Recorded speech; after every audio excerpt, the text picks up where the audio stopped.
কখনো সময়কে অভিশাপ দিও না, কারণ স্বয়ং আল্লাহই হলেন আদ-দাহার। তিনি নিজেই সময়। আল্লাহ নিজেকে সময়ের ঊর্ধ্বে হিসেবে বর্ণনা করেছেন। অতএব সময়কে অভিশাপ দিবেন না, এটা আসলে একটা ঐশ্বরিক গুণ। সুতরাং আমাদের কখনো এমন বলা উচিত নয় যে আরে ভাই সেদিন একটা খারাপ দিন ছিল, কিংবা এটা একটা বাজে বছর। সময়ের ব্যাপারে এরকম বিশেষণ ব্যবহার করা হয়। রাসূল সাল্লাল্লাহু আলাইহি সাল্লাম খুব পরিষ্কার ভাষায় এমন করতে নিষেধ করেছেন। অতএব একভাবে এটা বোঝা যায়, এবং সেটা হলো আল আসর হুয়াদ-দাহার। আল্লাহ আসরের কসম করেছেন, আর এর প্রায় একই অর্থ হচ্ছে আদ-দাহার, যা কোরআনে এসেছে। অতএব এটা তাৎপর্যপূর্ণ, এটা গুরুত্ববহ, এমন কিছু যা আলোচনার দাবি রাখে। অন্যভাবে বললে আল্লাহ মানবজাতির প্রতি সময়ের গুরুত্বের ব্যাপারে দৃষ্টি আকর্ষণ করেছেন, এটা একটা অর্থ। দ্বিতীয় অর্থ হলো আমরা শপথের উদ্দেশ্য বিধিও নিয়ে আলোচনা করছি। আরবি পরিভাষা এটা হলো মুকসাম বিহি, মুকসাম আলাইহি। আমি এর দ্বারা যা বুঝেছি তা হলো, খুব সংক্ষেপে বোঝানোর চেষ্টা করি। কেউ বললো আমি আল্লাহর নামে শপথ করছি যে আমি এই কাজটি করিনি। এটা একটা বড় বাক্য। আমি আল্লাহর নামে শপথ করছি যে আমি এই কাজটি করিনি। এখানে শপথের বিধেয় হলো আল্লাহ শব্দটি। তাহলে উদ্দেশ্য কি? আমি কাজটি করিনি। তাহলে এখানে একটা উদ্দেশ্য, অপরটি বিধেয়। এই সূরাতেও শপথের একটা বিধেয় রয়েছে, সেটা কি? ওয়াল আসর। তাহলে উদ্দেশ্য কি? ইন্নাল ইনসানা লাফি খুসর। আল্লাহ বলেন তিনি সময়ের নামে শপথ করছেন, কালের নামে শপথ করছেন। তারপর তিনি ঘোষণা দিয়েছেন যে সকল মানুষ চরম ক্ষতির মধ্যে ডুবে আছে। সুতরাং এখানে বিধেয় হলো সময়, আর উদ্দেশ্য হচ্ছে মানুষের চরম ক্ষতির মধ্যে থাকা। কোরআনে বা প্রাচীন আরবি অলঙ্কার শাস্ত্রে যখন এভাবে বলা হয়, বিধেয়কে আসলে উদ্দেশ্যের প্রমাণস্বরূপ হিসেবে ধরা হয়। একে এভাবেই দেখা হয়, বিধেয় হলো উদ্দেশ্যের প্রমাণ, এটা হলো উদ্দেশ্যের দলিল। অন্যভাবে বললে, আপনি যদি বলেন মানুষ ক্ষতির মধ্যে রয়েছে, কেউ হয়তো বলল আপনার প্রমাণ কি? এই সূরার আলোকে মানুষের ক্ষতির মধ্যে থাকার প্রমাণ কি? মানুষের দেউলিয়া হয়ে যাবার প্রথম প্রমাণ কি? সময় নিজেই এর প্রমাণ। মানুষ সব সময় কোন জিনিসটি হারাচ্ছে? সময়, রাইট? এটা এমন একটা সম্পদ যা আমরা কখনোই ধরে রাখতে পারি না। আমরা কখনোই এই ঘন্টা, এই সময়, এই সেকেন্ড এগুলো ধরে রাখতে পারি না। এটা চলে যাচ্ছে, আর এটা এভাবে চলে যেতেই থাকবে। এটা এমন কিছু নয় যে আপনি সঞ্চয় করে রাখবেন, পরে প্রয়োজন মতো ব্যবহার করবেন। আর বলে রাখি, আমরা কিন্তু অনেক সময় ইতিমধ্যেই হারিয়ে ফেলেছি। আপনি আপনার জীবনের পেছনের দিকে তাকালে দেখতে পাবেন আপনার জীবনে অনেক সুযোগ ছিল যা আপনি কাজে লাগাননি। আপনি আপনার সময়কে সুন্দরভাবে কাজে লাগাতে পারতেন, কিন্তু আপনি লাগাননি। আপনার এই সুযোগ ছিল, সেই সুযোগ ছিল, কিন্তু আপনি পুরোপুরিভাবে আপনার সময়কে কাজে লাগাননি। সুতরাং সময়ের আফসোস আপনি ইতিমধ্যেই করেছেন, কিন্তু আপনার এই আফসোস থেকে শিক্ষা নিয়ে ভবিষ্যতে একে ভালোভাবে কাজে লাগানোর ব্যাপারে মনোযোগী হতে হবে। কিন্তু এখানে আল্লাহ দুটো জিনিসকে একসাথে জুড়ে দিয়েছেন। মানব জাতির ক্ষতির ব্যাপারটি যার সাথে জুড়ে আছে সেটা হলো সময়, যা অপরটির প্রমাণস্বরূপ। সূরা আসরকে বোঝার আরেকটি উপায় হলো, আমরা একটু পরে ইমাম শাফির মন্তব্য পড়ব। সূরা আসর দিয়ে বিভিন্ন জাতির প্রাণ বোঝানো হয়েছে। কোনো জাতির পুরো সময়কালকে উল্লেখ করে এটা। কোনো জাতির উত্থান পতন কিভাবে হয় আপনারা জানেন? কোনো জাতির উত্থান পতন কিভাবে হয় আপনারা জানেন? অতএব যখন আল্লাহ ওয়াল আসর শব্দটি ব্যবহার করেন, তিনি শুধু একটা দিনের সময় বোঝাননি, বা কোনো একজন মানুষের জীবনকেই নয়, বরং একটা জাতির পুরো সময়কে বুঝিয়েছেন। আর কোনো জাতির এই উত্থান পতনই হলো এর প্রমাণ যে মানুষ ক্ষতির মধ্যে নিমজ্জিত আছে। ইতিহাস নিজেই মানুষের ক্ষতিতে ডুবে থাকার একটা প্রমাণ। ওয়াল আসর ইন্নাল ইনসানা লাফি খুসর, এটা দিয়ে আল্লাহ এটিই বুঝিয়েছেন। আরও সামনে আগালে আমরা মুকসাম বিহি, মুকসাম আলাইহি এর আরও একটা উদাহরণ দেখতে পাই। এখানে শপথের বিধেয় হচ্ছে এর উদ্দেশ্যের একটা সাক্ষী। এটা কিছুটা ভিন্ন ব্যাপার। আমরা দুটি বিষয়ের কথা বলেছি। বিধেয় হলো উদ্দেশ্যের প্রমাণ, এটা একটা ব্যাপার। দ্বিতীয় বিষয় হচ্ছে বিধেয় হচ্ছে উদ্দেশ্যের একটা সাক্ষী। অন্যভাবে বলতে গেলে আল্লাহ উদ্দেশ্যের বিপরীতে একটা সাক্ষী নিয়ে আসলেন। সূরা আসরকে আমরা এভাবে বুঝতে পারি, আল্লাহ সময়কে কোনো কিছুর সাক্ষী হিসেবে এনেছেন। কিসের সাক্ষী হিসেবে এনেছেন? এটাই যে কোনো সন্দেহ ছাড়াই মানুষ ক্ষতির মধ্যে আছে। এর মানে কি? এর মানে সমগ্র মানব জাতি। মুফাসসিরদের সরাসরি মন্তব্য পড়লে এটা আরও পরিষ্কার হবে, কিন্তু এখন আমরা এটা সংক্ষেপে বুঝতে পারি। আমরা মানুষেরা বিভিন্ন বিষয়ের দিকে দৌড়াই। আমরা এমন বিষয়ের প্রতি দৌড়াই যাতে আমাদের জীবনের আসল উদ্দেশ্যই হারিয়ে যায়। এই সূরার আগের সূরাটিতে এই বিষয়ে আলোকপাত করা হয়েছে, আলহাকুম আত-তাকাসুর। এটা আপনাকে ভ্রষ্ট করে, মাত্রাতিরিক্ত চাওয়া, প্রয়োজনের অতিরিক্ত চাইতে থাকা। এটা আপনাকে আপনার আসল উদ্দেশ্য থেকে ভ্রষ্ট করে। বেশিরভাগ মানুষই ভুল জিনিসের পেছনে দৌড়াতে গিয়ে আসল উদ্দেশ্যের প্রতি উদাসীন। তারা ভুল জিনিসের দিকে ছুটছে। এখন আমরাই কি প্রথম মানুষ যারা সম্পদের পিছনে ছোটে, বা সুন্দর বাড়ির প্রতি ছোটে, অথবা সুন্দরী কোনো মেয়েকে বিয়ে করতে আগ্রহী, ইত্যাদি ইত্যাদি? যাই হোক, আমরাই কি প্রথম মানুষ যারা এসবের পেছনে ছুটছে, নাকি পূর্বের মানুষেরাও এসবের পেছনে ছুটেছে? তারাও ছুটেছে। তারা এগুলোকে সফলতা ভেবে এসবের পেছনে ছুটেছে। যখন তারা এগুলো পাবে তারা সফল হবে। আর আল্লাহ সময়কে সাক্ষী হিসেবে নির্ধারণ করেছেন, যাতে আমরা দেখি পূর্ববর্তীরা এসবের পেছনে ছুটেছে আর ব্যর্থ হয়েছে, অন্যরা এসেছে তারাও এসবের পিছনে ছুটেছে এবং ব্যর্থ হয়েছে, পরের লোকেরাও এসেছে এবং একই কাজ করেছে। হাজার বছর ধরে শত শত প্রজন্মের লোকেরা একের পর এক এই একই কাহিনী চলে আসছে। আল্লাহর এক অসাধারণ সৃষ্টি এইসব ঘটনা অবলোকন করছে, এটা একের পর এক এসবের সাক্ষী হয়েছে, আর আমাদের বেলায়ও এমনটা ঘটেছে। অন্যভাবে বললে মানব জাতির করুণ পরিণতির সাক্ষী হচ্ছে সময়। পরিশেষে আল আসর শব্দটির ব্যাপারে বলবো, আমরা এর ভাষাগত বিশ্লেষণে গেলে এটা আরো পরিষ্কার হবে, তবে আমরা এখনো এর সারাংশ পর্যালোচনা করছি। এর সারাংশের আরো একটি ব্যাখ্যা হলো, আসরের অন্যতম অর্থ হলো এমন সময় যা শেষ হয়ে যায় বা শেষের সময়। এমনকি আসরের নামাজও দিনের শেষাংশে পড়া হয়, তাই না? যখন সময় শেষ হয়ে যায়। আর ঐতিহাসিকভাবে বললে প্রাচীনকালে, বিশেষ করে আরব সমাজে, আসরকে ধরা হতো এমন সময় হিসেবে যখন ব্যবসায়ী বা পর্যটকরা খুব তাড়াহুড়া করত। যখন রাত নেমে আসতো তখন তারা অনেক বিপদের আশঙ্কা করত, হয়তো তারা তাদের সম্পদ হারিয়ে ফেলতে পারে এমন ভয় পেত। সুতরাং বেশিরভাগ হাসাল এবং বাসাল হতো আসরের সময়, সেটা ছিল সবচেয়ে ব্যস্ত এবং তাড়াহুড়ার সময়। এমনকি এটাও শপথ হিসেবে নেওয়া হয়েছে। আল্লাহ দিনের অন্যান্য সময় শপথ হিসেবে ব্যবহার করেছেন। তিনি বলেন, ওয়াস-সুবহি ইযা আসফার ওয়াল ফাজরি ওয়া লায়ালিন আশর ওয়াদ-দুহা। এগুলো দিনের বিভিন্ন সময়ের বর্ণনা। আল্লাহ দিনের ভিন্ন সময়ের বর্ণনা দিয়েছেন, তিনি দিনের বিভিন্ন সময়ের কসম করেছেন। এমনকি ওয়ান নাহারি ইযা তাজাল্লা, রাইট, দিনের বেলার বর্ণনা। কিন্তু আসরের বর্ণনার বিশেষত্ব হচ্ছে এটা এমন সময় যা দিয়ে তাড়াহুড়া করা বোঝায়। অন্যভাবে বলতে গেলে এই সূরার সামনের দিকে আমরা পড়ব, আল্লাহ আমাদেরকে যা করতে বলেছেন তা সম্পন্ন করার জন্য আমাদের অনেক সময় হাতে নেই। এটা একটা জরুরি অবস্থার মতো, যা করার তাড়াতাড়ি করতে হবে, কারণ আমরা আমাদের জীবনের ভোর পার করে এসেছি, আমাদের জীবনের সূর্যাস্তের সময় ঘনিয়ে আসছে। সুতরাং আমাদের যা করার এখনই করতে হবে। আমাদের সময় শেষ হয়ে যাচ্ছে, সময় ফুরিয়ে যাচ্ছে।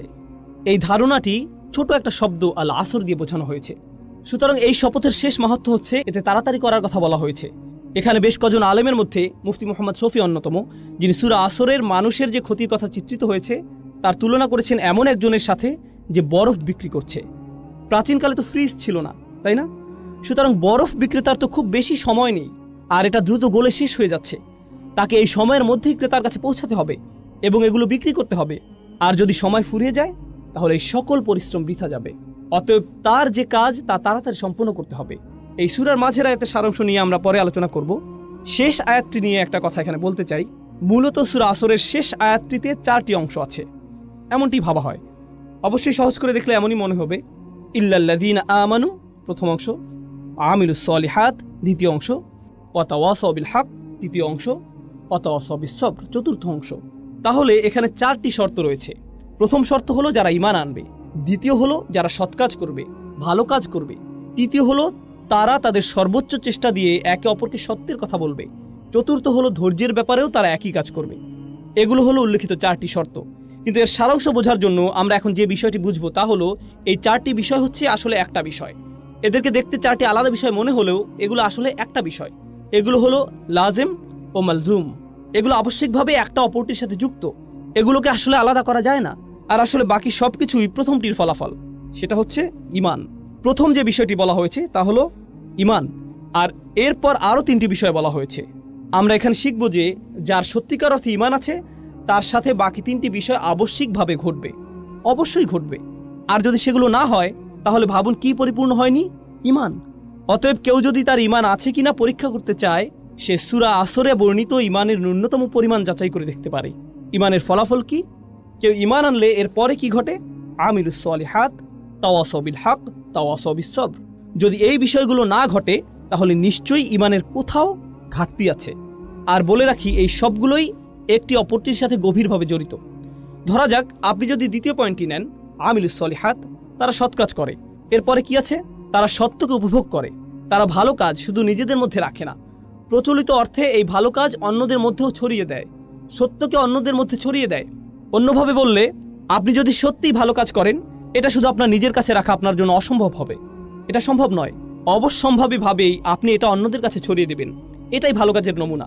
আর যখন আপনি অন্যদের মধ্যে ছড়িয়ে দেবেন, আপনি কিছু মানুষ পাবেন যারা আপনার এই কাজকে পছন্দ করবে, আবার কিছু মানুষ পাবেন যারা আপনার এই কাজকে ঘৃণা করবে। আর যখন আপনি এমন কিছু মানুষ পাবেন যারা আপনার কাজকে ঘৃণা করছে, আপনি আবশ্যিকভাবে এই নিজের মধ্যে কি তৈরি করবেন? সবর। আপনার অবশ্যই এটা থাকতে হবে। এগুলো প্রত্যেকটি সম্পর্কযুক্ত বিষয়। এগুলো একটা অপরটির সাথে যুক্ত, আর সামনে এগুলো নিয়ে আমরা আরও যাচাই করবো ইনশাআল্লাহ তাআলা। এই জন্য এই সূরাটি ইমানের বিভিন্ন ফলাফলকে সবচেয়ে সুন্দরভাবে ফুটিয়ে তোলে, যা কোরআনে দু একবার এসেছে। কখনো আল্লাহ বলছেন আল্লাযীনা আমানু, আল্লাযীনা আমানু, শেষ, ব্যাস। কারণ বাকিটুকু কি? ইমানের ফলাফল। সুতরাং আপনি যদি ইমানকে ভালোভাবে বুঝতে পারেন তাহলে বাকিটুকু এমনিই বুঝে যাবেন। কখনো আল্লাহ একটু বাড়িয়ে বলেছেন আল্লাযীনা আমানু ওয়া আমিলুস সলিহাত, দুটি বিষয় বলা হয়েছে, কিন্তু এই সূরায় তিনি দুটি বিষয় বলেননি, তিনি চারটি বিষয় বলেছেন। আর আপনি যদি লক্ষ্য করেন এগুলোর মধ্যে শেষের দুইটি কি? তাওয়াসাউ বিল হক, তাওয়াসাউ বিস সবর। এগুলো হলো মূলত কাজের বর্ণনা, এগুলো কাজ। সুতরাং আমিলুস সলিহাত একটা কাজ, তাওয়াসাউ বিল হক, তাওয়াসাউ বিস সবর, এই দুটিও হলো আমল, আমালাইন, এই দুটিও কাজ। অন্যভাবে বললে আমরা এখানে জানতে পারলাম যে আল্লাহ দুটি কাজের প্রতি আলোকপাত করেছেন। আমি গতকালও এটা নিয়ে বলেছি, আল্লাহ এখানে এমন দুটি বিষয়ের প্রতি আলোকপাত করেছেন যা সাধারণত মানুষ এড়িয়ে যায়। যখন তারা ভালো কাজের চিন্তা করে, যখন তারা ভালো কাজ করতে চায়, এগুলো তারা সাধারণভাবে ভাবে না। তাই এখানে এই দুটি বিষয় পরিষ্কারভাবে বলে দেওয়া হয়েছে, যাতে মানুষ বুঝতে পারে যে এগুলো হচ্ছে ন্যূনতম। তাওয়াসাউ বিল হক, তাওয়াসাউ বিস সবর, এগুলোর সাথে জুড়ে দেওয়া হয়েছে। এখন আমি আপনাদেরকে একটা দৃশ্য কল্পনা করতে বলবো। আমি নিজেও এটা থেকে উপকৃত হয়েছি, যা আমার শিক্ষক ডক্টর আব্দুস সামি একটা দার্সে বলেছিলেন। ডক্টর ইসরারও এটা নিয়ে বিস্তারিত আলোচনা করেছেন। আমার কাছে এটা খুবই উপকারী মনে হয়েছে। আর সূরা আসরের তাফসিরে যাওয়ার আগে আমরা এর শিক্ষাগুলো নিয়ে আলোচনা করব, এর সারাংশ বুঝব। আমরা এই সূরার শিক্ষাগুলো একজন অমুসলিমের যৌক্তিক দৃষ্টিভঙ্গির আলোকে বোঝার চেষ্টা করব। যখন আপনি একটা সমস্যার সম্মুখীন হন, হয়তো কারোর সাথে বিবাদ, জীবনের কোনো সমস্যা, যে কোনো সুস্থ স্বাভাবিক মানুষ এই অবস্থায় সর্বপ্রথম কি করবে? সে সর্বপ্রথম যেটা করবে তা হলো তার সেই সমস্যাটির অবস্থাটি ভালোভাবে যাচাই করবে। প্রথম কাজ হলো এর আসল অবস্থা বোঝা, এর সত্যিকারের কারণ খুঁজে বের করা। আপনি নিশ্চয়ই মানুষ কি বলে তা দিয়ে এটা যাচাই করবেন না, আপনি নিজেই ঘেঁটে দেখবেন। আর এটা যত বড় সমস্যা, আপনি তত ভালোভাবে এর সত্যতা যাচাই করবেন। আপনি নিজে এর প্রকৃত অবস্থা খুঁজে বের করবেন। এখানে মুসলিম হওয়ার সাথে কোনো সম্পর্ক নেই, বরং এখানে সততার প্রশ্ন। একজন সৎ মানুষ, একজন সৎ বিচারক অবশ্যই এটা করবেন। ধরুন আপনার পরিবারে কোনো বিষয় ঝগড়া লেগেছে, আপনার পরিবারের কিছু সদস্য কোনো বিষয়ে ঝগড়া করছে, আর তারা বিষয়টি আপনার সামনে উপস্থাপন করলো। অসৎভাবে আপনি কি করলেন? আপনি হয়তো আপনার একজন কাজিনকে পছন্দ করেন না, আপনি অন্যজনকে পছন্দ করেন। আপনি যাকে পছন্দ করেন না তার বিরুদ্ধে আপনার রায় দিয়ে দিলেন, ঠিক? কিন্তু সত্যিকারের সততা বা ন্যায় বিচার কি?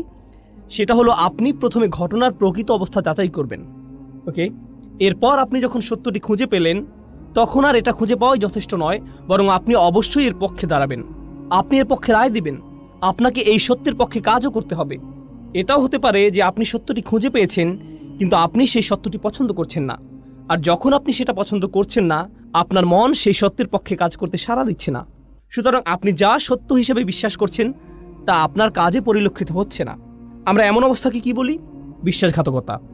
এটাই নিফাক, এটাই বিশ্বাসঘাতকতা। কিন্তু আপনি যদি কোনো কিছুকে সত্য হিসেবে খুঁজে পান, তখন এটা নিয়ে বাঁচা, এতে লেগে থাকা, বাস্তবায়ন করা, কাজে লাগানো, এটা আপনার সততার মধ্যে পড়ে। আর এটাই আবশ্যিক ফলাফল। এখন আপনার নিজের মধ্যে এটা নিয়ে আসা একটা ব্যাপার যে এটা অন্যায়, আমি এটা আর করবো না। আমি খুঁজে পেয়েছি যে এটা একটা খারাপ কাজ, আমি আর কখনো এটা করব না। আমি খুঁজে পেয়েছি এটাই আমার করা উচিত, অতএব আমি এটাই করব। এখন আপনি যখন দেখেন অন্যরা এটা করছে, আমরা এমন একটা সমাজে থাকি যেটা নিজের চরকায় তেল দাও এই নীতিতে চলে। এটা নবীদের নীতি ছিল না, এটা মুসলিমদের নীতি নয়। আমি বলতে চাচ্ছি, যদি নবীরা শুধু নিজেদের চরকায় তেল দিতেন, তাহলে নামাজ ও আল্লাহর জিকির ব্যক্তিগত হতো। সূরা মুজাম্মিলে আমরা দেখি নবী করিম সাল্লাল্লাহু আলাইহি সাল্লামকে বলা হচ্ছে, কুমিল লাইলা ইল্লা কলিলা নিসফাহু আও ইনকুস মিনহু কলিলা আও জিদ আলাইহি ওয়া রাত্তিল কুরআনা তারতিলা। কুরআন পড়ো, আল্লাহকে স্মরণ করো, এটা তার নিজের জন্য। কিন্তু অন্য সূরায় আমরা কি দেখতে পাই? মুজাম্মিল ছাড়া অন্য সূরা কোনটি? মুদ্দাসসির। ইয়া আইয়ুহাল মুদ্দাসসির কুম ফাআনযির ওয়া রাব্বাকা ফাকাব্বির। ওঠো, যাও, সতর্ক করো। কাকে সতর্ক করো? অন্যদেরকে। তাদের বলো যে তারা যা করছে তা ভুল। এখন আপনি যদি আপনার সামনে কোনো কিছুকে ভুল হিসেবে জানেন আর আপনার সামনে তা হয়ে থাকে, মানুষ হিসেবে আপনি এটা মানতে পারবেন না। আপনি বলবেন তোমাদের এটা করা উচিত নয়। আপনাদেরকে একটা বাস্তব উদাহরণ দেই। ধরুন আপনি জানেন অন্যদের মাল সম্পদ নষ্ট করা ভালো নয়, এগুলো মানুষের হক, মানুষের মাল সম্পদের ক্ষতি করা অনুচিত। আপনি হয়তো রাস্তা দিয়ে যাচ্ছেন, কিছু বাচ্চা রাস্তায় ক্রিকেট খেলছে, আপনি দেখছেন ওরা খুব জোরে বল করছে, আর এটা গিয়ে অন্যের গাড়িতে লাগলো। এখন আপনি নীতিটা জানেন, নীতিটা হলো তাদের এটা করা উচিত নয়। আপনি নিজে এটা করছেন না, সুতরাং আপনি নিজে কোনো খারাপ কাজ করছেন না, আপনি অপরাধী নন, ঠিক আছে। কিন্তু সেটা কি যথেষ্ট? আপনি দেখে হেঁটে যাবেন, নাকি আপনার মাথায় আসবে যে আমার এদেরকে বলা উচিত যে এই কাজটি ঠিক নয়, আমি তাদেরকে বলি যে তাদের অন্যদের ক্ষতি করার কোনো অধিকার নেই, আমার ন্যায়ের পক্ষে দাঁড়ানো উচিত। যখন আপনি ন্যায়ের পক্ষে দাঁড়াতে চাইবেন, তখন আপনার মাথায় অন্য চিন্তা আসবে যা আপনাকে ন্যায়ের পক্ষে দাঁড়াতে দিবে না। আপনার মাথায় কি আসবে? এরা সবাই মিলে আমাকে পেটাতে পারে, আমাকেই বল বানিয়ে খেলতে পারে, তাই না? গাড়ি ভাঙার বদলে আমাকেই ভেঙে দিবে, অতএব আমার মুখ বন্ধ রাখা উচিত। আমি জানি যে এটা খারাপ, আমি নিজে এটা করব না, কিন্তু আমার এই সাহস নেই যে আমি এদেরকে থামতে বলবো। আমি জানি এটা আমার করা উচিত, আমি অবশ্যই করব, কিন্তু আমার এই সাহস নেই যে আমি অন্যকে বলবো তোমারও এটা করা উচিত। অন্তত পক্ষে কাউকে বলুন। আপনি যদি কাউকে বাধ্য করতে না পারেন, অন্তত তাকে বলুন। এখন ব্যাপার হচ্ছে, একজন সৎ মানুষ, একজন সাহসী মানুষ শুধু নিজে সেই কাজ থেকে বিরত থেকেই ক্ষান্ত হয় না, তারা কি করে? তারা এটা নিয়ে কথা বলে। আর কাফিররাও এটা করে, অমুসলিমরাও এটা করে, মুশরিকরাও এটা করে। এদেরকেও হয়তো বিশ্বাস করে যে প্রাণীদের হত্যা করা উচিত নয় ইত্যাদি। তারা শুধু নিরামিষাশী হয় না, তারা কি হয়? প্রাণী অধিকার সংরক্ষক। তারা জনসম্মুখে তাদের দাবি জানায়। কোনো ব্যাপারে তারা প্রথমে নিজেরা বিশ্বাস করে, এরপর তারা নিজেরা সেটা মানে। এরপর কি করে? তারা জনসম্মুখে এর দাবি জানায়, এমনকি এর জন্য তারা মার খায় কিংবা হয়তো নির্যাতনের শিকার হয়। এরা কিন্তু মুসলিম নয়। যারা এমন কিছু করার সিদ্ধান্ত নিয়েছে, সবার জন্য একই প্রক্রিয়া। এগুলো কোথা থেকে এসেছে? এগুলো সবই তাদের বিশ্বাস থেকে এসেছে। তাদের বিশ্বাস খুবই শক্তিশালী হয়ে থাকে, এতটাই যে তাদের আচরণ এতে বদলে যায়। শুধু আচরণই বদলে ক্ষান্ত হয় না, এমনকি তারা এটা নিয়ে কথাও বলে। আর যখন তারা এটা নিয়ে কথা বলে, নানান সমস্যায় পড়ে, তারা ধৈর্য ধরে, মনে প্রাণে ধৈর্য ধরে, তারা লেগে থাকে। যাই হোক না কেন, আমরা এটা আদায় করবই। সুতরাং এই পুরো প্রক্রিয়াটা শুরু হয় বিশ্বাস থেকে। এখানে বলে রাখি, শুধু ইসলামেই এমন হয় না, বরং যে কোনো আদর্শের ক্ষেত্রে এটা প্রযোজ্য। কমিউনিস্টরা এমন করেছিল, টিএনএম স্কয়ারের ছাত্ররা এমন করেছিল, ইরানিরা এমন করেছিল। যখন তারা শাহদের বিপক্ষে জিতেছিল, তারা প্রথমে বিশ্বাস করেছে, তারা নিজেদের পরিবর্তন করেছে, তারপর তারা এর পক্ষে দাঁড়িয়েছে, এটা নিয়ে কথা বলেছে। যখন কোনো সমস্যায় পড়েছে, তারা ধৈর্য ধরেছে। এমনকি অমুসলিমদের ইতিহাসেও তাকালে গান্ধীর বিপ্লব সম্পর্কে দেখতে পারেন, একই ধারণা, একই যৌক্তিক মূলনীতি। বলে রাখি, মুসলিমদের কথা বাদ দিলাম, অমুসলিমদের মধ্যেও যখন কেউ এমন প্রচেষ্টা করে, যারাই এই নীতি অবলম্বন করেছে, এর অনুসরণ করেছে, তারাই ইতিহাসের নায়ক হিসেবে আবির্ভূত হয়েছে। যে এই নীতি মেনে নিয়েছে, ইতিহাসের নায়ক হিসেবে গণ্য হয়েছে। মার্টিন লুথার কিং বা যেই হোক, তাদেরকে ইতিহাসের সেরা মানুষ হিসেবে দেখা হয়, কারণ তারা তাদের বিশ্বাসে লেগেছিল আর তারা ন্যায়ের পক্ষে দাঁড়িয়েছিল। যে কোনো মূল্যেই হোক না কেন, তাদের জন্ম মৃত্যুদিন পালিত হয়, তাদেরকে নিয়ে বই লেখা হয়েছে, ভাস্কর্য করা হয়েছে। এই সবই করা হয়েছে কারণ তারা যে দেশ বা সংস্কৃতি থেকে আসুক না কেন, এটা হলো সততার প্রতি মানুষের সম্মান। কিন্তু ভাবুন, আপনি কোনো কিছুর জন্য লড়াই করছেন যা মূলত পরিপূর্ণ নয়। ইতিহাসের মহান মানুষেরা এর জন্য লড়াই করেছেন, তাদের চেষ্টা সংগ্রাম অনুসরণীয়। তারা এই লড়াইয়ে তাদের জীবন দিয়েছেন, যা হয়তো সত্যের পক্ষে, কিন্তু এটা কেবল সত্যের একটা ক্ষুদ্র অংশ, এটা পরিপূর্ণ নয়। কিন্তু আল্লাহ আমাদেরকে সত্যের পুরোটাই দিয়েছেন। তাহলে তারা যদি সত্যের ক্ষুদ্র একটা অংশের জন্য এতটা ত্যাগ করতে পারেন, আপনি কি এই সকল মানবাধিকার কর্মীর সাথে একজন মুসলিমের তুলনা করতে পারেন? একজন মুসলিমের কতটা ত্যাগের জন্য প্রস্তুত থাকা উচিত? আর তারা যদি নিজেকে পরিবর্তনে এতটা সচেষ্ট হয়, তাহলে একজন মুসলিমের নিজেকে পরিবর্তনে কতটা সচেষ্ট হওয়া উচিত? তারা যদি কোনো দাবি আদায়ে এতটা সোচ্চার হয়, তাহলে একজন মুসলিমের কতটা সোচ্চার হওয়া উচিত? তারা যদি কোনো একটা অন্যায়ের বিরুদ্ধে এতটা প্রতিবাদ জানাতে পারে, একই সাথে তাদের বিশ্বাসে একাগ্র থেকে সত্যের পক্ষে দাঁড়াতে পারে, কথা বলতে পারে, তা যে কোনো মূল্যেই হোক না কেন, আল্লাহর জন্য একজন মুসলিমের তার চেয়ে কতটা বেশি সোচ্চার হওয়া উচিত? কাফিরদের মধ্যেও ইমানের গুণ থাকতে পারে, তারা সবরের ক্ষেত্রে এতটাই দৃঢ় হয়ে দাঁড়াতে পারে, এমনকি একজন মুসলিমের চেয়েও।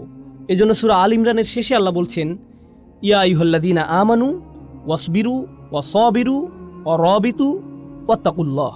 তোমরা যারা বিশ্বাস স্থাপন করেছো, যারা নিজেদেরকে ধৈর্যশীল বলে দাবি করো, তোমরা ধৈর্যে প্রতিযোগিতা করো। অর্থাৎ আপনার শত্রুদের মধ্যেও সবর আছে, তাদের বিশ্বাস আছে, তারা সেই অনুযায়ী কাজ করে। আর এটা যত কঠিনই হোক না কেন, আমাদের ধৈর্য ধরতে হবে, আমাদের সামনে এগিয়ে যেতে হবে। আপনাকে তাদের সাথে সবরের প্রতিযোগিতায় নামতে হবে এবং প্রতিনিয়ত এটা চালিয়ে যেতে হবে। ওয়ারাবিতু ওয়াত্তাকুল্লাহ। আর আপনার এমন কিছু আছে যা তাদের নেই। আপনার তাকওয়া আপনাকে শক্তি দেবে, তাদের তাকওয়া নেই, এটা তাদের শক্তি যোগাবে না।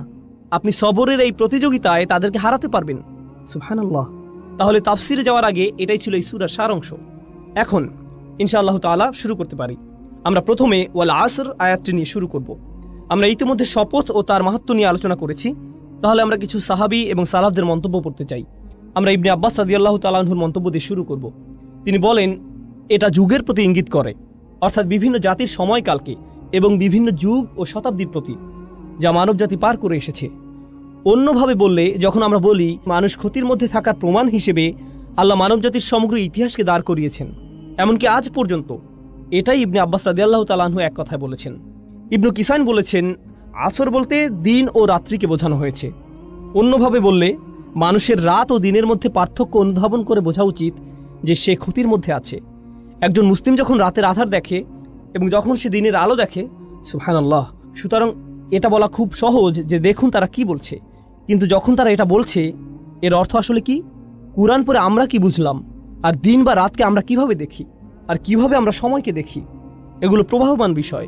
মাঝে মাঝে আমরা সালাফদের বিভিন্ন তাফসির দেখি, এক শব্দ বা দুই শব্দ, পুরো আয়াতের তাফসির মাত্র একটা শব্দ। কিন্তু আপনি যদি সেই শব্দটি নিয়ে চিন্তা করেন, আপনি বুঝতে পারবেন এই মানুষগুলো কতটা গভীর জ্ঞানের অধিকারী ছিলেন। তারা খুব অল্প কথায় অনেক কিছু বলে গিয়েছেন। এটা আমরা বললে অনেক কথার প্রয়োজন হয়, কিন্তু তারা খুব অল্প কথায় অনেক কিছু বলেছেন। তাদের ভাষা ছিল অলংকারপূর্ণ। এরপর একইভাবে হাসান আল বাসরি বলেছেন, এটা দিনের শেষাংশ থেকে সূর্যাস্ত পর্যন্ত সময়কে বোঝানো হয়েছে।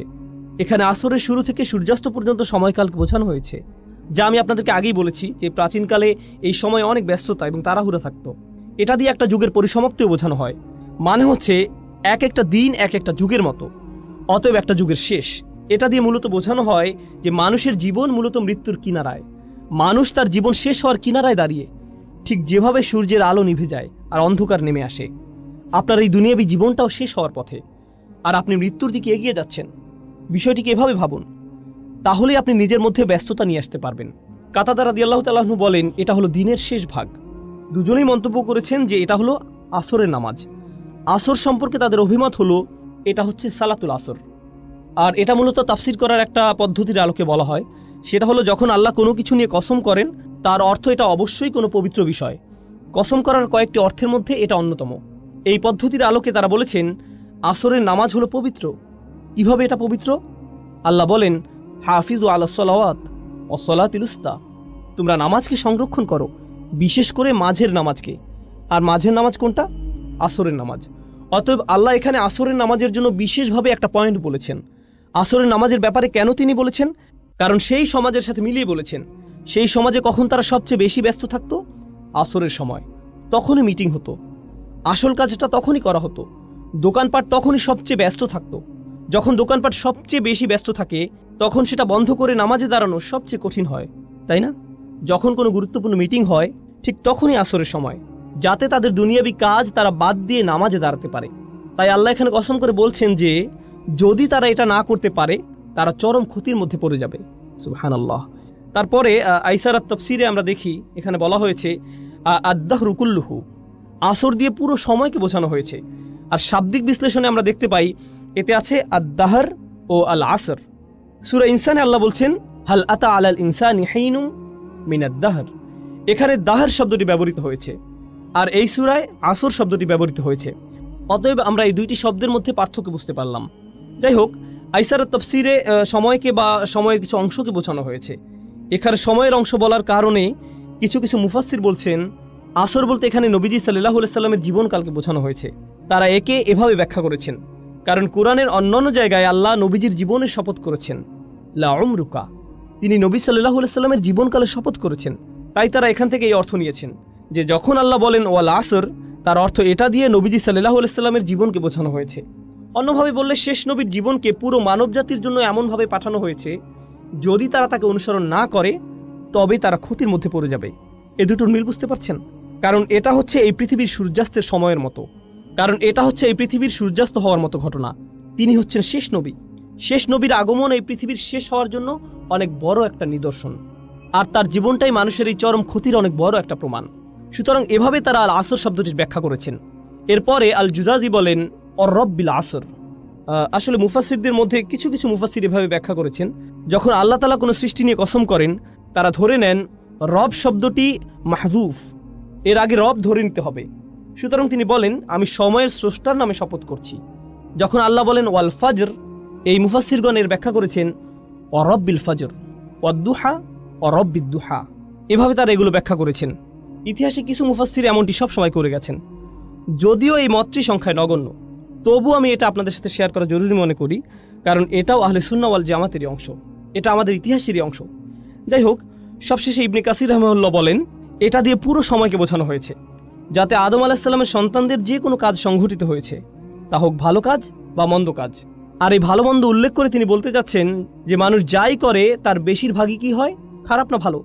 যেহেতু তারা খারাপ কাজটাই বেশি করে, তাই তারা ক্ষতির মধ্যে আছে।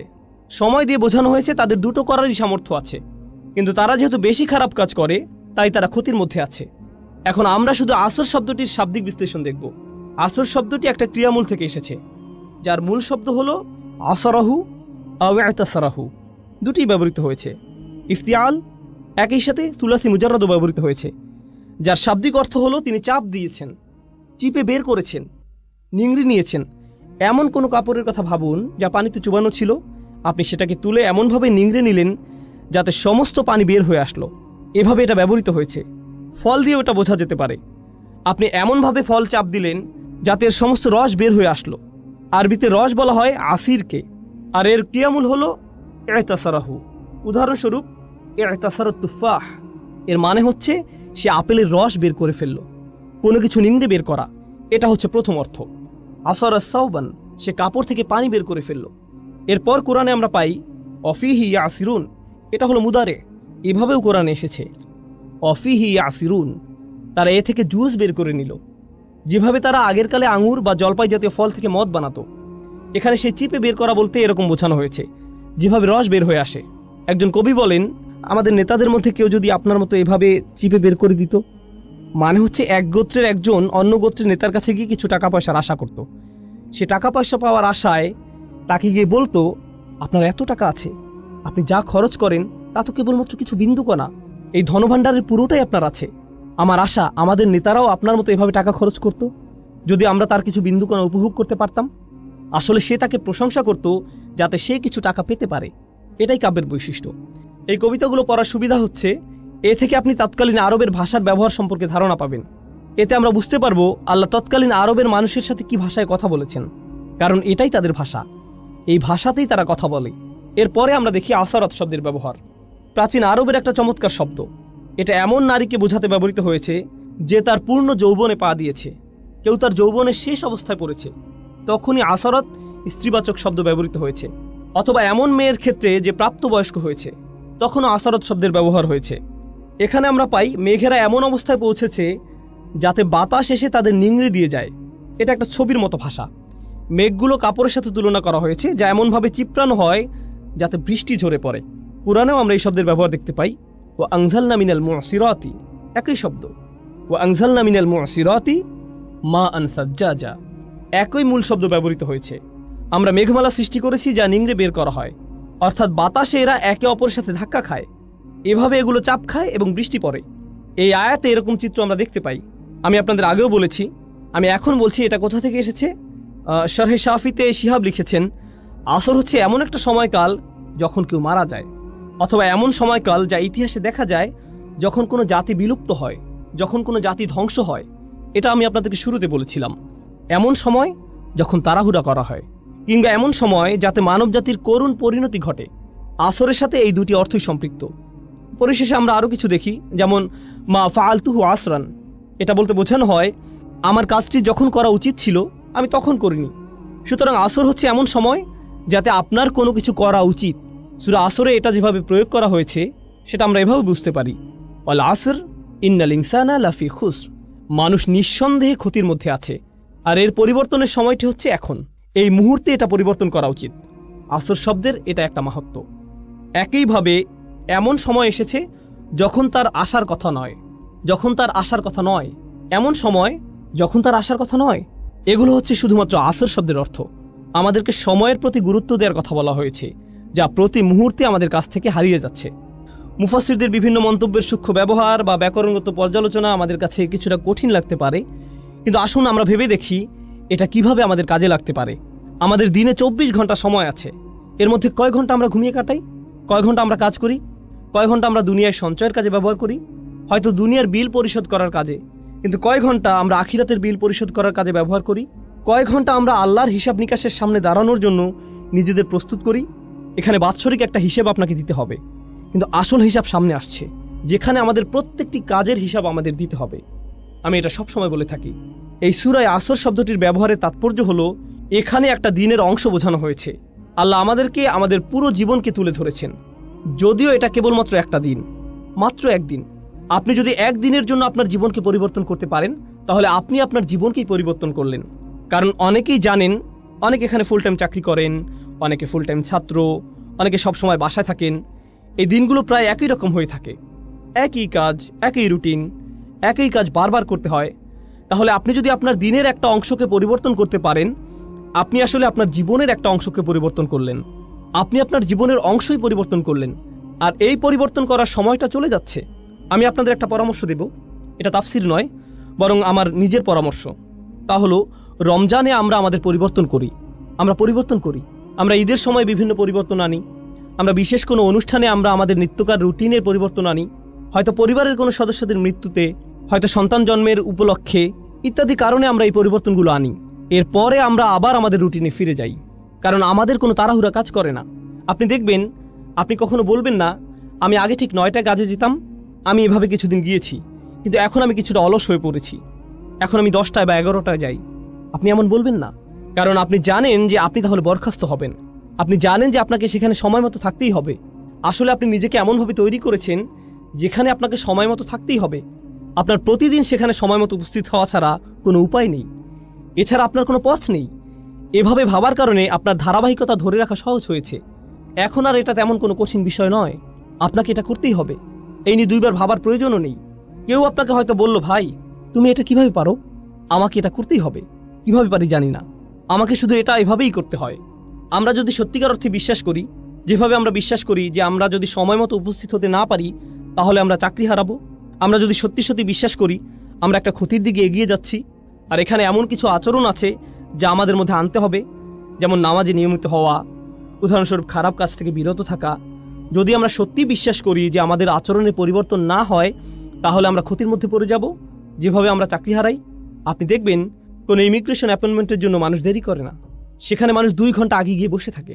তারা হয়তো আগের রাত থেকে প্রস্তুতি নিয়ে বসে থাকে, কারণ হয়তো সেখানে ভোরে 6টায় যেতে হবে, তাই হয়তো সে রাতে ঘুমাবেও না, সে আগে আগে যাবে, কারণ সে নিজেকে জানে সে যদি দেরি করে তাহলে সে ক্ষতির মধ্যে পড়ে যাবে।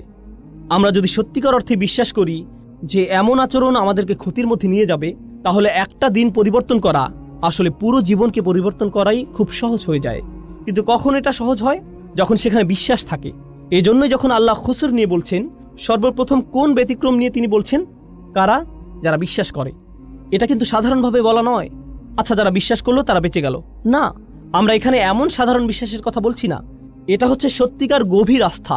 আমি যা করছি তা সরাসরি আমার সফলতার সাথে যুক্ত, সরাসরি আমার ব্যর্থতার সাথে যুক্ত। তার চেয়ে ভালো আমি আমাকে পরিবর্তন করি, তার চেয়ে ভালো আমি তাই করি যা আমার করা উচিত। এটা শুধুমাত্র আসর শব্দে এমন বোধ আসা উচিত। এটা যেভাবে চিপে বের করে দেয়, নিঃশেষ করে দেয়, আর আমার এত সময় নেই। এখানে যারা ছাত্র আছেন, আপনারা হয়তো কোনো অ্যাসাইনমেন্ট আছে আর আপনি সেটা ভুলে গিয়েছেন, আর সময় চলে যাচ্ছে।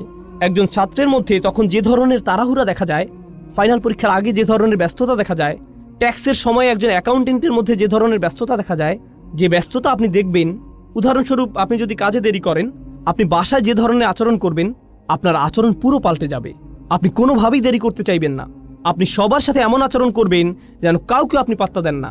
আপনি সকালের খাবার কিছুরই তোয়াক্কা করছেন না, আপনি চলে যান, কারণ আপনার ব্যস্ততা আছে। আপনি জানেন যে আপনি যদি না যান তাহলে আপনি সমস্যায় পড়বেন। আপনি পুরোপুরি জানেন আমাদেরকে এই আস্থা নিজের দিনের ব্যাপারেও আনতে হবে।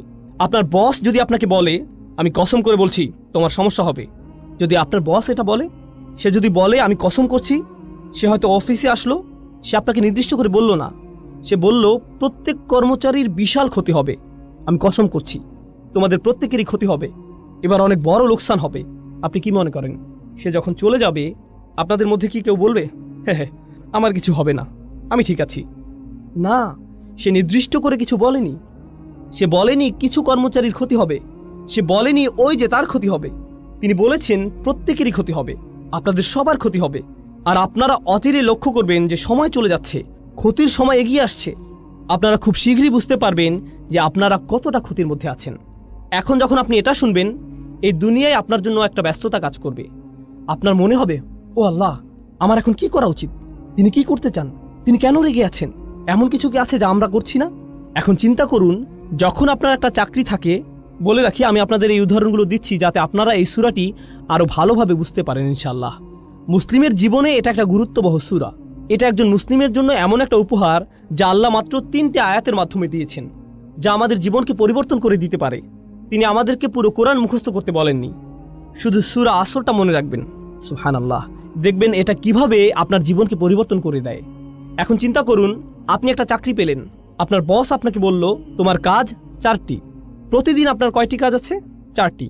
মাঝে মধ্যে আপনার বস আপনাকে এমন কাজ দিবে যা আপনি খুব সহজেই পারবেন, আবার মাঝে মধ্যে আপনার এমন কাজ থাকবে যা আপনার করতে ভালো লাগবে না।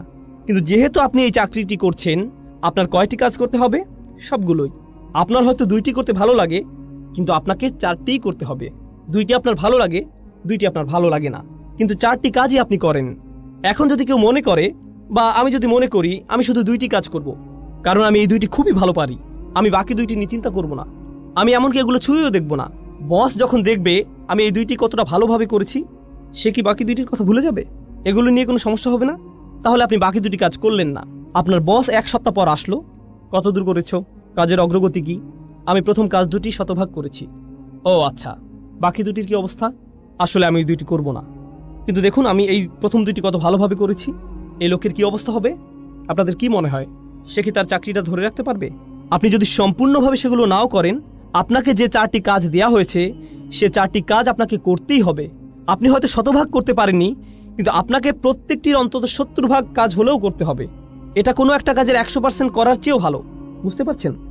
তাহলে যখন আল্লাহ 4টি কাজের কথা বলছেন, ইল্লাল্লাযীনা আমানু ওয়া আমিলুস সলিহাত ওয়া তাওয়াসাউ বিল হক ওয়া তাওয়াসাউ বিস সবর, তখন আমরা বলি ঈমান।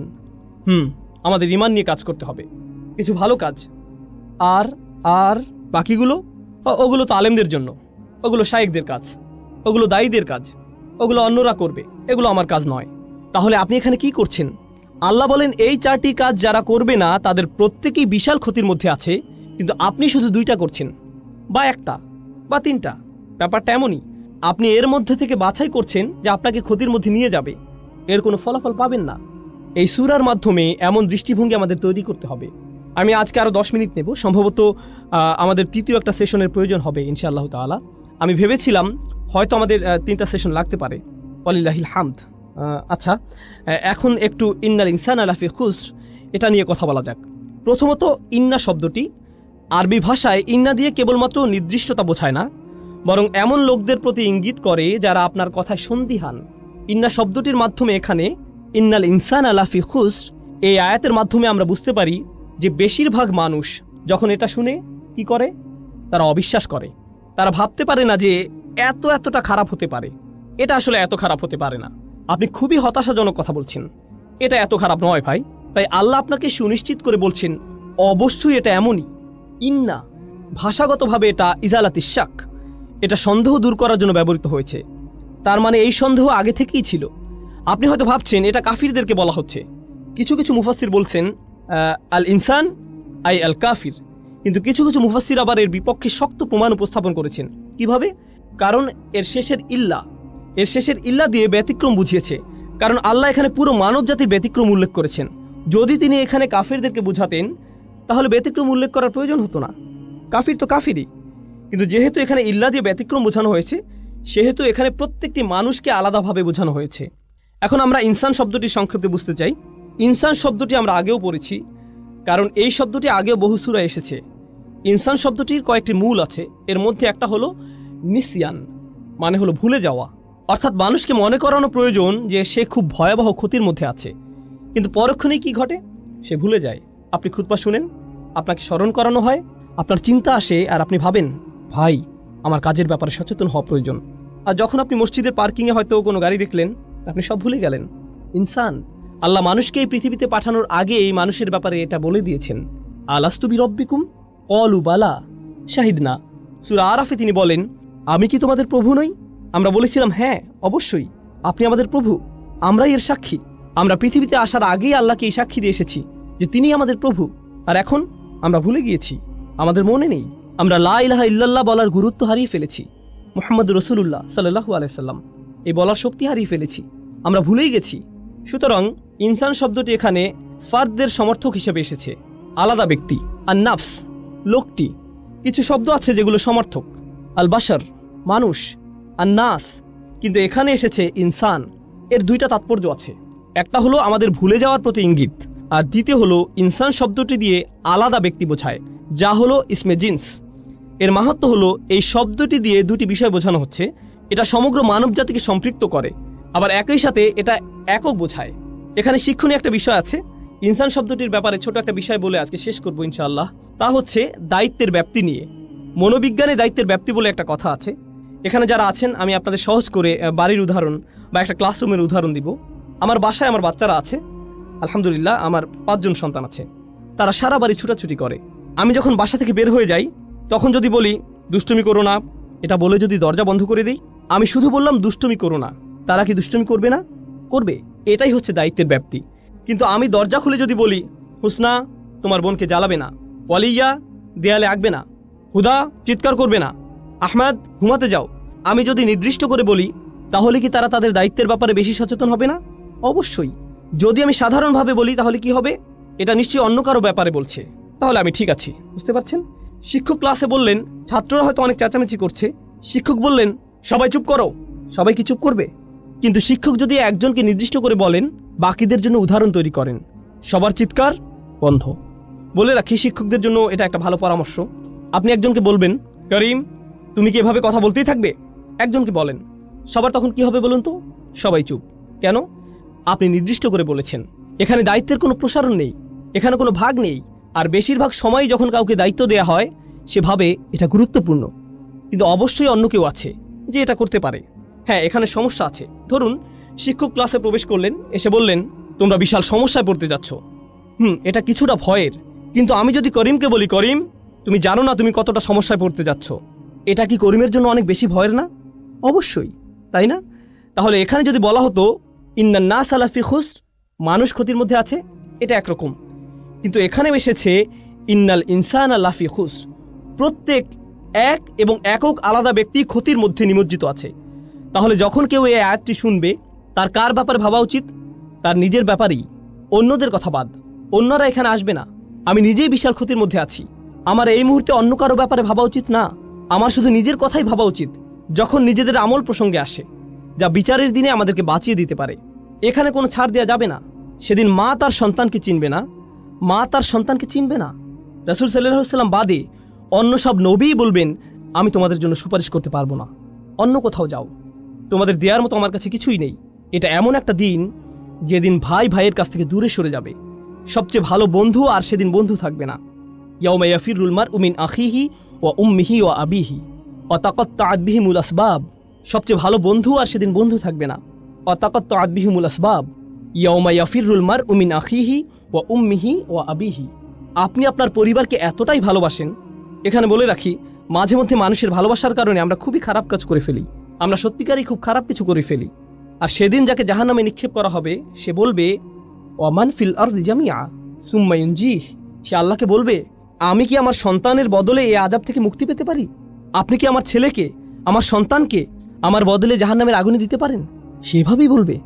বা আমার স্ত্রীকে, বা আমার ভাইকে, বা আমার মাকে, ওয়া উম্মিহি ওয়া আবিহি ওয়া সাহিবাতিহি, পরিবারের সবাইকে। ওয়ামান ফিল আরদি জামিআ, সে সকল মানুষের দিকে তাকাবে এবং বলবে, ও আল্লাহ, আপনি আমাকে জাহান্নামে দিচ্ছেন, আপনি আমার বদলে এদেরকে জাহান্নামে দিন, এদের সবাইকে, কিন্তু আমাকে বাঁচিয়ে দিন। সুম্মা ইউনজিহ, সে যেন মুক্তি পায়। সুবহানাল্লাহ। এই হলো সেদিনের সম্পর্কের ধরন। এখন চিন্তা করুন, সেদিন আপনি সবাইকে ভুলে যাবেন। তাহলে আমরা এখানে বুঝতে পারছি, আগে আমাদের এই দুনিয়ায় সবাইকে ভোলা উচিত। আপনি তাদের ব্যাপারে পরে ভাববেন, আপনি আগে কার ব্যাপারে ভাববেন? নিজের ব্যাপারেই। আমি বাচ্চাদের অভিভাবকদের আন্তরিকভাবে অনুরোধ করছি, আমি আশা করছি আমরা আমাদের বাচ্চাদের ব্যাপারে অনেক বেশি দুশ্চিন্তায় থাকি, আমরা নিজেদের ব্যাপারে ততটা দুশ্চিন্তায় থাকি না। আমার ছেলেকে ইসলামিক স্কুলে ভর্তি করতে হবে, তাদেরকে একটা ভালো পরিবেশ দিতেই হবে। আপনি নিজে কি ভালো পরিবেশে আছেন? আপনি নিজে কেন অশ্লীল কিছু দেখেন? আপনি কেন অন্যকে গালি দেন? আপনি কেন ব্যবসায় প্রতারণা করেন? আপনি নিজেই কেন সময় মতো নামাজে দাঁড়াতে পারেন না? আমরা যাদেরকে ভালোবাসি তাদের ব্যাপারে এতটাই আন্তরিক যে আমরা আমাদের নিজেদের কথাই ভুলে যাই। সুবহানাল্লাহ। আপনি কি তাকে এটা বলতে পারেন? সেটা বলতে পারেন? তারা ইমামদের কাছে আসেন, আলেমদের কাছে আসেন, আপনি কি আমার সন্তানকে উপদেশ দিবেন? কেন, আপনার নিজের কি কোনো উপদেশ প্রয়োজন নেই? ও রিয়েলি? কারণ আমার মনে হয় আপনি যদি আপনার সন্তানকে বড় করেন, সবার প্রথমে আপনার উপদেশের প্রয়োজন।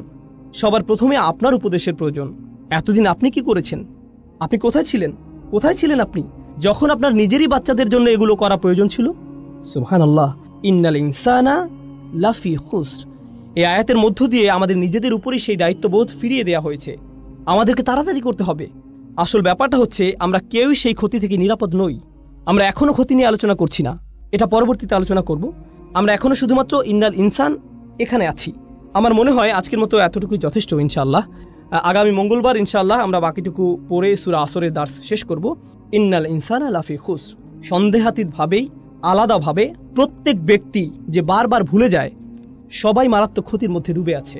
তারা যখন এটা বুঝতে পারে, তাদের এটাও বোঝা উচিত যে আল্লাহ শপথ করেছেন যে সময় চলে যাচ্ছে, তাদের নিজেদের পরিবর্তন করার সময় শেষ হয়ে যাচ্ছে।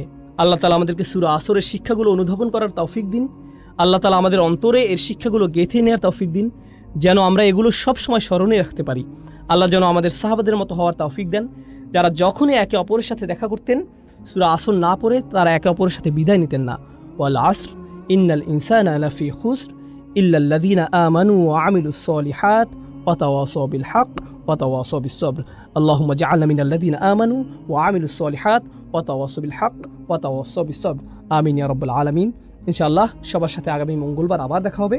আসসালামু আলাইকুম ওয়া রাহমাতুল্লাহি ওয়া বারাকাতুহু।